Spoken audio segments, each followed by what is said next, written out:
So we're here with a new sheriff in town, Susan Hutson, but not a new face. You've been independent police monitor for 11 years. Right. So how do you transition from that role to sheriff, which is primarily overseeing that jail?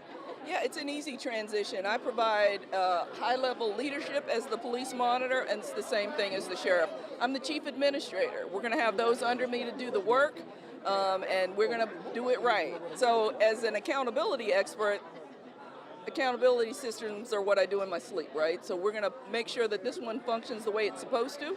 We're going to hold those in leadership accountable as well as those who are on the ground.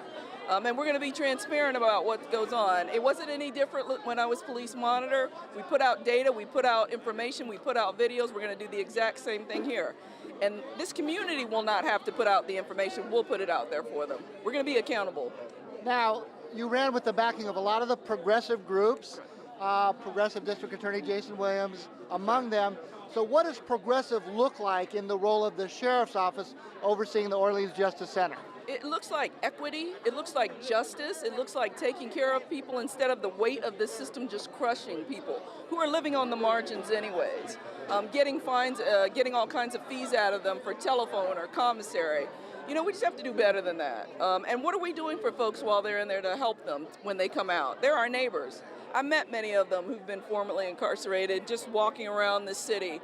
They want better for themselves as well, and we can help them. We can help this community. And then one last question. One of the big dividing issues in this race was the Phase 3 mental health facility. You oppose it.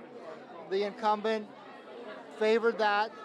Now you opposed it, however, it's approved by a federal judge. So how do you undo the judge's order? Well, you know, we'll get into the legal fight as we go forward and have lawyers to advise us on that. But as a candidate, I was against it. As sheriff-elect, I'm still against it. And so one of the things we can do is comply with the consent decree without this building. I want to show the judge we can do that. Within 12 months, we will have all of the systems that need to be in place to comply with that consent decree, which is all the judge wants.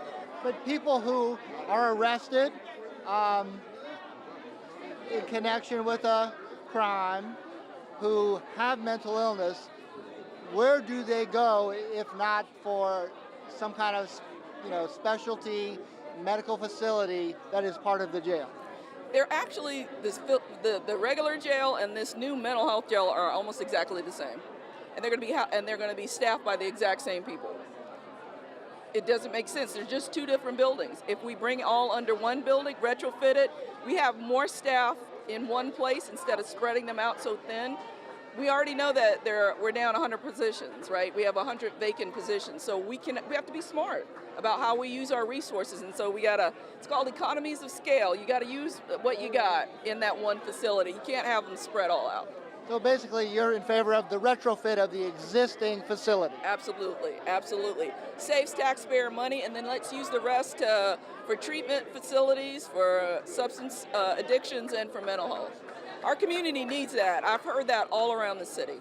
Well, congratulations again, and we will be looking forward to keeping you honest about your promise of transparency, because we want that. Come on. I did the same thing as police monitor. We actually answered public records requests, so I'm looking forward to it. Congratulations again.